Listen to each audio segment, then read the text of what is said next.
Hi boys and girls, it's good to be with you again, isn't it, Alfie? Yeah, you love talking to the boys and girls, don't you? And we've got another story for you this afternoon. You got something to tell me? You're not friends with Oscar? Oh, what's happened this time? Has he done something to annoy you?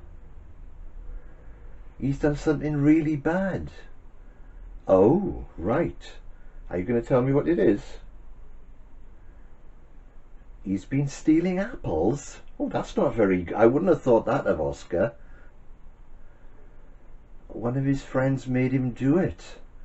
Well, that's not really a very good friend, is it? Or somebody who tries to make you do bad things. He tried to get you to go along. Did you go? I'm so glad. But, Oscar says he doesn't want to be friends with you anymore.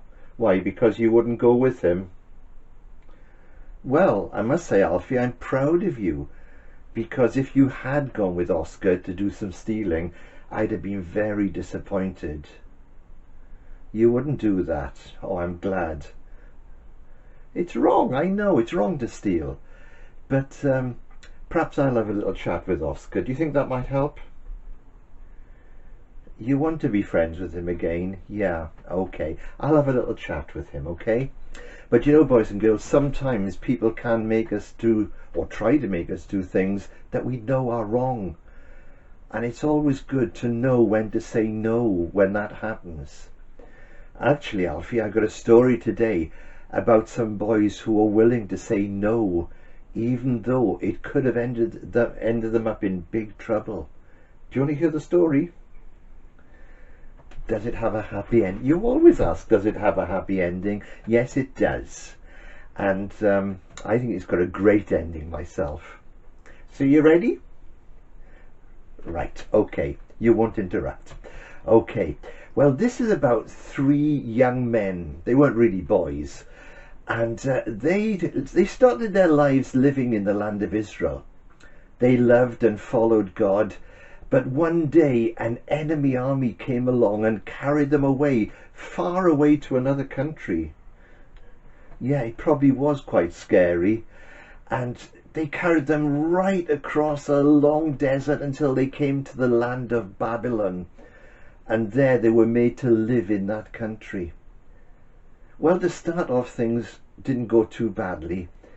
But then one day the king, whose name was Nebuchadnezzar, that's a very funny name, I know. Wait till you hear their names.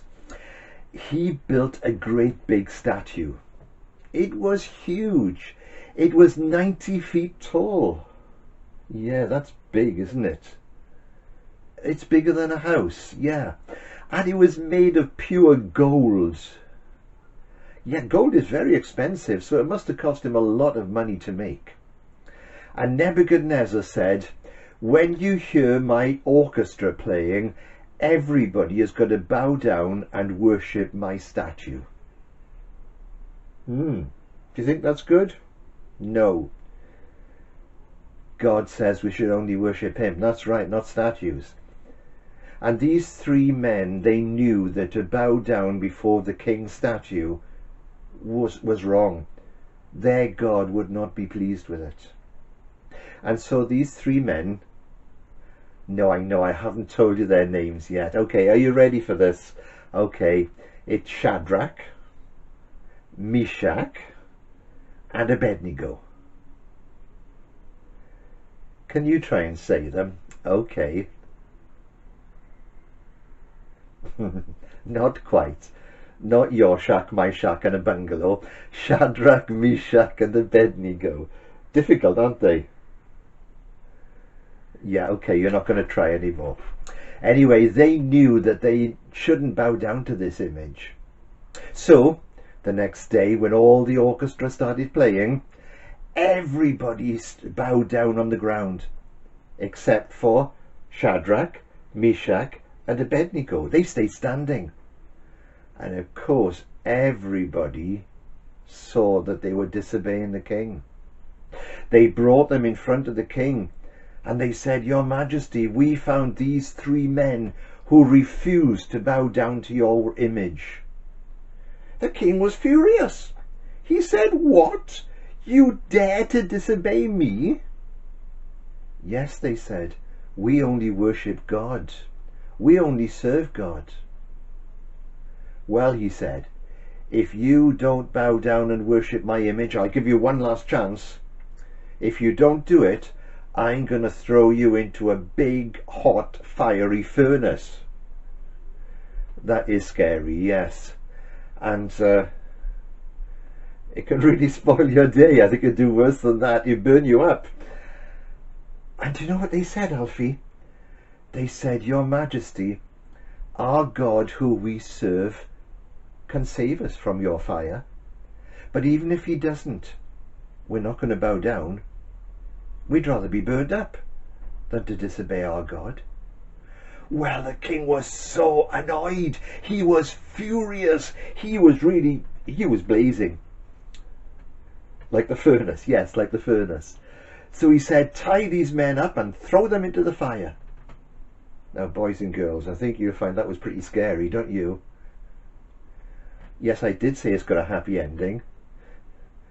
No, the king didn't change his mind. They tied them up and they threw them straight into the fire. And the king thought, "Ha, that's got rid of them. I'm going to go and have a look." And he went across and he had to shield his eyes because the fire was so bright. But then he looked and he said to his servants, "Didn't we throw 3 men tied up into the fire?" "Yes, Your Majesty." "Well," he said, "I can see 4 men walking around in the middle of the fire. And the 4th one looks like God." Actually, what he says was, it looks like the Son of God. The king, he walked across to the mouth of the furnace and he shouted in, "Shadrach, Meshach, Abednego, come on out." And the 3 of them walked out. Now, Alfie, do you remember last year we were down on the beach and we lit a big fire and we cooked some sausages on it and we had a lovely time sitting around the fire?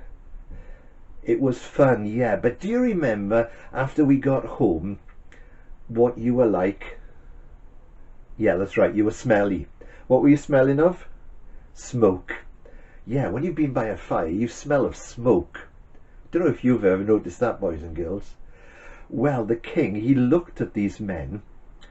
The ropes that were binding them up, they disappeared. They'd been burnt away. But their clothes weren't singed and their hair wasn't singed and they didn't even smell of smoke. And the king said, "What happened?" And they said, "Our God came to help us." "Well," said the king, "from now on, I'm going to make a new law that everybody has to worship your God because he is the true God." And God saved Shadrach, Meshach, and Abednego and kept them safe. And they proved that their God was great. Do you know, boys and girls, we can learn a lesson from this. The best lesson is that sometimes we have to stand up for what's right. And sometimes we have to say, "No, that's not right. I'm not going to help you on that because it's wrong." God loves it when we do the right thing. I hope you do. I hope you do things that are right. Just like Alfie did when he didn't go with Oscar. I think we're going to have a chat with Oscar, don't you? A good idea. We could tell him the story. We'll let you know next time what happened with Oscar. For now, see you soon. Bye for now.